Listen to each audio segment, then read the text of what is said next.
Long time no talk. Today we're gonna be bagging the FD RX7. If you're not familiar with the FD, it is the first consumer car to get the LTO Widebody kit on it. There are no other cars currently with this kit besides the SEMA car, which is like a pistachio green one. I'll put like an overlay here so you can see it. I believe that car is on coilovers. This car is also currently on coilovers. We're on PBM coils, and it's just not quite as low as I want it to be. It has to be very, very meticulously set up in order to not rub or grind on something or just be a really rough, like overly stiff driving experience. But you can see how it sits right now. This wheel sits in a little bit farther than I would like with this fender. And this is quite literally as low as I can go without a host of other problems popping up. But you can see if we look up here in the wheel well, we got a lot of room to work with, and you can see the coil back there. LTO, the company that made this Widebody kit, almost every kit they do is like meant for bags. So it's only natural that we put bags on this thing as well. So that's what we're doing today. This is the whole bag setup. So I'm assuming this box right here is going to be our tank. I think it's a 5-gallon tank. I could be wrong off the top of my head, but that's gonna go in the hatch of the FD.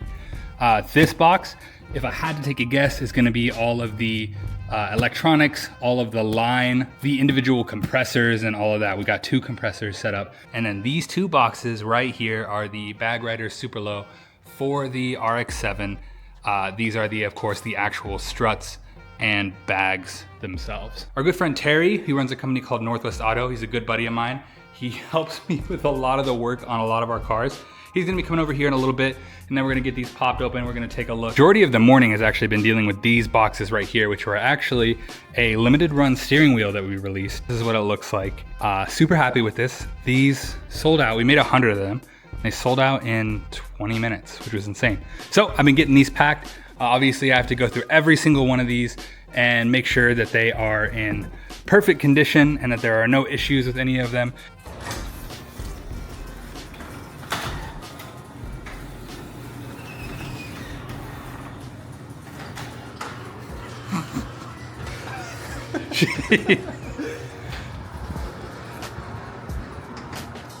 What a whip, man. I don't think I've seen this thing in person yet. This is the first I've driven it. It's a fucking hot dog. Turbo diesel. $200. Honestly, interior's pretty clean. People aren't gonna be able to see you. All right. I'll try not to breathe. It just smells like old. Dash isn't even cracked? I can't say the same for that car. Yeah, nice. Let's hear it. First drive over. Yeah, just in case.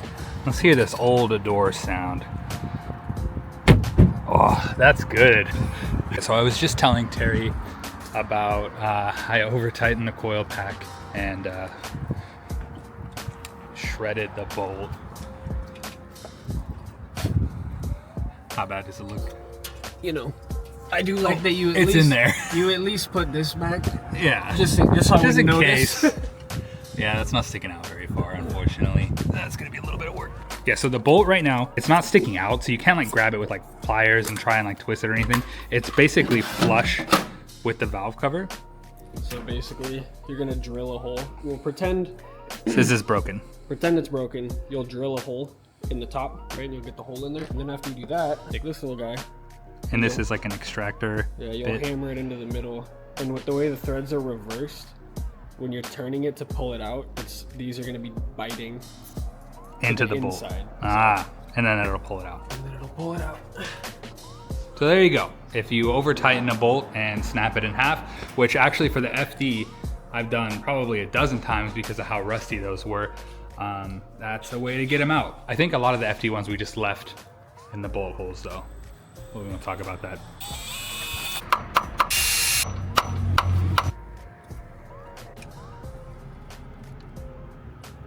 Look at that.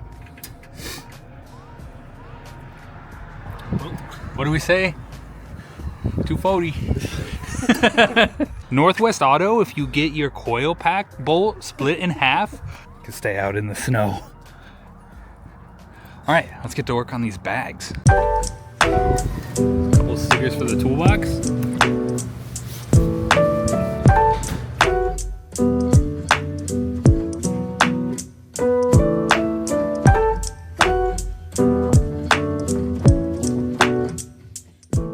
All right, this is the full air suspension kit laid out right in front of us. So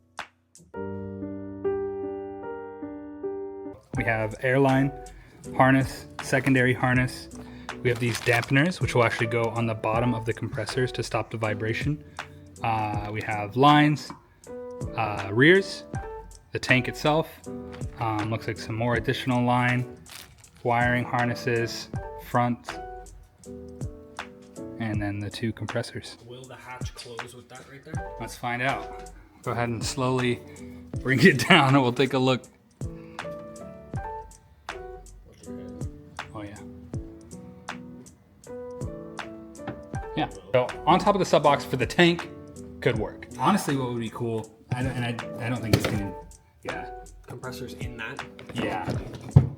This is sturdy enough. Yeah, if we did mount sideways on these will come off. You guys can't see that here. I'll go ahead and go handheld. These can come off and we can at least get our hands in and run a nut on the backside if we do want to mount into the plastic. It does hurt a little bit because, you know, classic car plastics.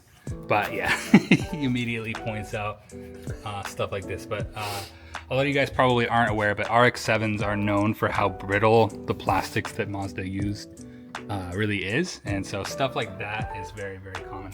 Stuff like that is very, very common. So it's not the end of the world. I think this is definitely the spot for the tank. I don't really know where else it can go. And it looks pretty good right there. At least I like the idea of leaving a couple inches of cargo space. Not that it like matters too much, but yeah, so that'll work if they're just completely flat like that. But it looks like it might.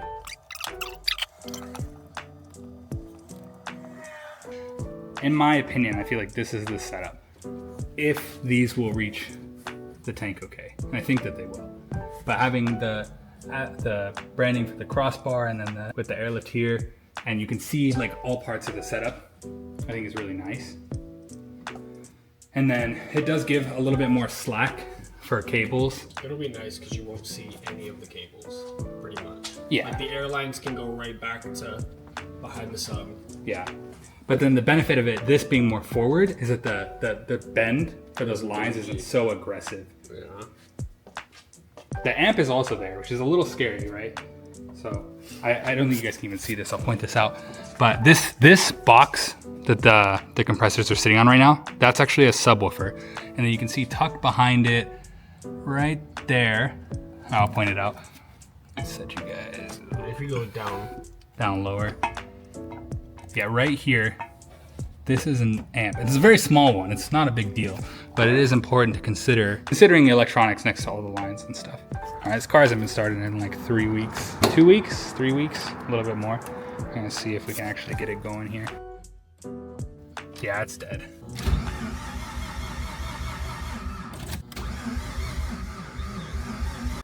Okay, so FD isn't starting. Realistically, the battery's probably toast or it needs to sit on the tender for like 15-20 minutes, which seems like a really long time at a 200 amp boost. So we get to push it.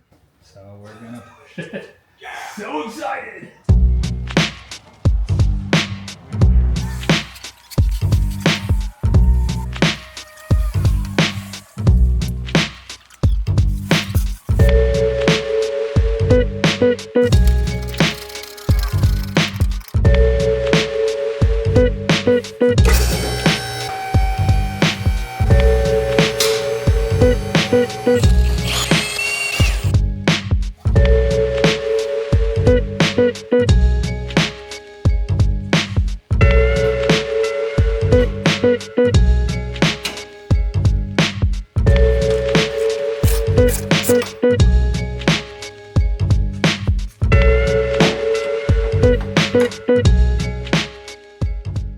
With the 90, we can orient it so that you can have your line coming like straight above the arm, or if you wanted to go back into here for whatever reason, we could. Mm-hmm. But I don't think that we need to do that. Yeah. So we can 90 it this way, then have the airline go over that control arm. So one thing about the FD, or rather one thing on the FD, is the Miracle crossbar here on the back, which is really cool. It's a really nice piece, but historically it's gotten in the way like a lot of times. So what's happening right now is we're taking out the coilover that's currently in, and it comes in through the rear strut tower here, and you have access to 1, 2, but the third one is way right here under this bar. I don't think I'm gonna be able to get that really good, but we're hoping we can pull maybe this back and then access it from here without having to take off this bar, because this bar, everything is tension, so everything has to be, I guess I say everything's tension as this is loose, but for the most part, everything's tension. So it's a big chore to have removed. So hopefully we don't have to do that.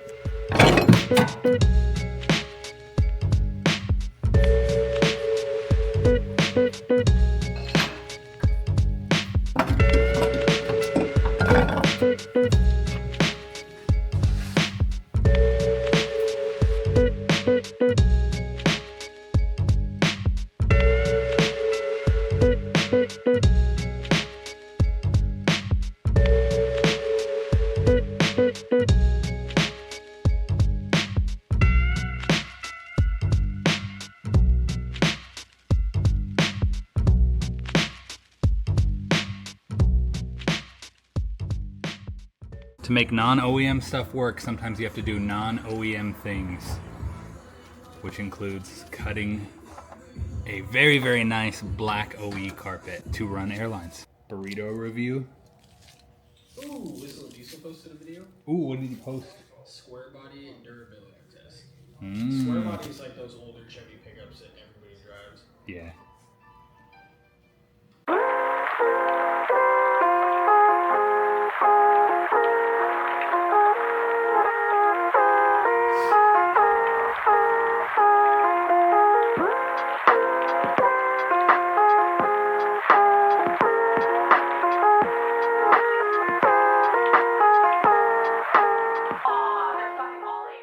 Okay, everything's in. It is about time to do first power and initial setup on the bags, and we will see how it goes.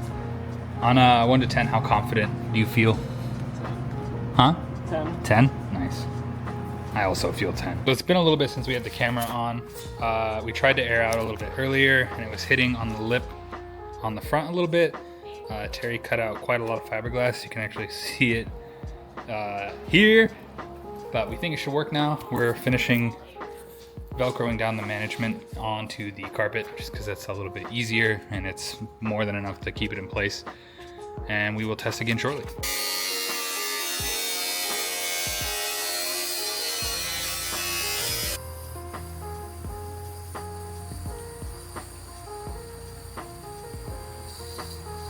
Just wash that from there.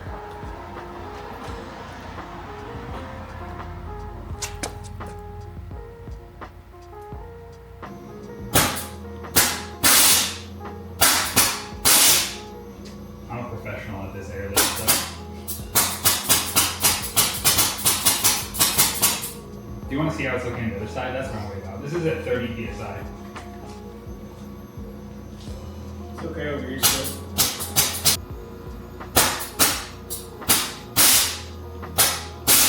Keep going. Probably right about there. Yeah. You're sitting right at the bead. How fast that comes up. I don't like Side skirts aren't on yet, but this is about as low as we get with this tire and wheel setup. So these tires are super, super large on the sidewall. So we only have so much room, but that's pretty good. Not touching. Nice. Real close.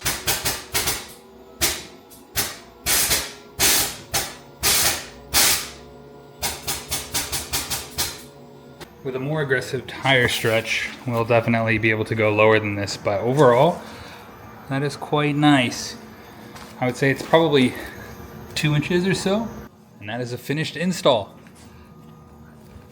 Of course, with a little weeb touch. A little bit of foot stuff. We're gonna leave it at ride height overnight and see how it sits. Make sure there aren't any leaks or anything like that. But it is all set up. Here, I'll get you guys set up and we'll do one for you guys real quick. Ooh, tall as hell. So